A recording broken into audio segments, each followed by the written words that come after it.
Book of Heaven, Volume 18, December 20th, 1925. The Tears of Jesus, How He Shed the Tears of All Creatures. To live in the divine will means to possess it as one's own. I was thinking of the tears that baby Jesus shed at his birth, and I said to myself, how bitter these tears must have been for him, how they must have now frozen, now burned that tender face. In fact, from what I know, tears have two effects depending on the reason for which they are shed. If their cause comes from love, they burn and make one sob. If then they are produced by sorrow, they are ice cold and make one shiver. For my royal little baby there was intense and infinite love and endless sorrow, so his tears must have cost him very much. Now, while I was thinking about this, my sweet Jesus moved in my interior and showed his face wet with tears, but so many that one flowed after the other to the point of wetting his chest and his hands. And sighing, he said to me, "My daughter, my tears began from the very first instant of my conception in the womb of my celestial Mama, up to my last breath on the cross.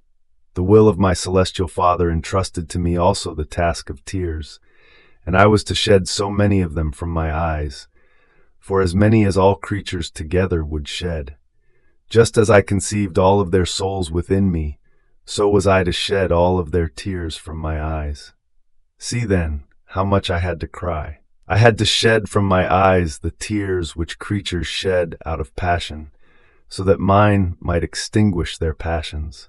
I had to shed the tears which are needed after sin, to give them the sorrow for having offended me and the conviction of the evil they had done, preparing, with my tears, the resolution not to offend me any more. I had to shed the tears in order to move souls to compassion, to make them comprehend the pains of my passion. And I also shed abundant tears of love, in order to electrify souls to love me, to draw their sympathy and their hearts all from me. It is enough to tell you that there is not one tear that arises on the human eye, which I did not shed from my eyes. No one knew of my many tears, of my much crying, hidden and secret. How many times, even as a tender child, I flew from earth up to heaven, and leaning my little head upon the knees of my celestial Father, I cried, and, sobbing, I said to him, "My Father, you see, I am born in the world to tears and to sorrow, just like my brothers who are born to tears and die amidst crying. And I love these brothers so much that I want to shed all of their tears from my eyes. Not even one do I want to let escape, so as to give to their tears, tears of love, of sorrow, of victory, of sanctification, and of divinization. How many times my dear Mama, in looking at me, was pierced in seeing me all wet with crying, and because of the pain of seeing me cry, she united her tears to mine, and we cried together. And sometimes I was forced to hide myself to give vent to crying, so as not to always pierce her maternal and innocent heart.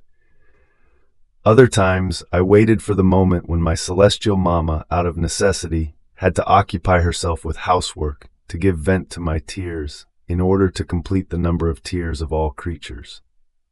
On hearing this, I said to him, "My love, Jesus, so your eyes have shed also my tears, as well as those of our first father Adam, and I want you to pour them upon my soul, to give me the grace not only to do your most holy will, but to possess it as my own thing and my own will." At that moment, Jesus shook his head, and from his face tears flowed onto my poor soul, and he added, "Daughter of my will, indeed I shed your tears, so that, as they would pass through my eyes, I might give you the great gift of my will. That which Adam could not receive with his tears, even though they too passed through my eyes, you can receive. In fact, before sinning, Adam possessed my will, and with the possession of my will, he grew in the likeness of his Creator, and he grew so much as to form the enchantment of all heaven, and all felt honored in serving him. After sin, he lost the possession of my will, and even though he wept over his fault and he sinned no more, he was able to do my will, but not to possess it, because the divine offended one was missing, who was to form the new divine graft between the creature and the Creator, in order to let him cross again the thresholds of the possessions of the eternal volition. This graft was made by me, eternal Word, after 4,000 years, when Adam had already passed on to the thresholds of eternity. But in spite of this divine graft done by me with tears and sighs and unheard of pains, how many reduce themselves to the conditions of Adam after sin, merely doing my will? Others do not want to know it, others rebel against it. Only one who lives in my will rises to the state of Adam innocent, before falling into sin. In fact, there is great distance between those who do my will and those who possess it, the same distance which passes between Adam innocent and Adam after sin. And I, in coming upon earth, was to act as God. I was to complete the work of man in everything.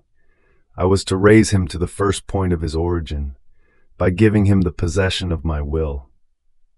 And even though many make use of my coming as remedy for their salvation, and therefore take my will as medicine, as strength, and as antidote in order not to go to hell, I will still wait, that souls may arise who take it as life, and by making it known they may take possession of it. In this way, I will complete the work of my coming upon earth, and the divine graft, formed anew with the creature, will have fruit. Then will my tears turn into celestial and divine smiles, for me and for them.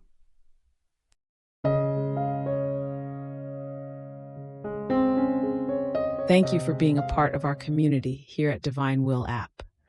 If you enjoy listening to Jesus' lessons on how to live in the divine will, please give this video a thumbs up.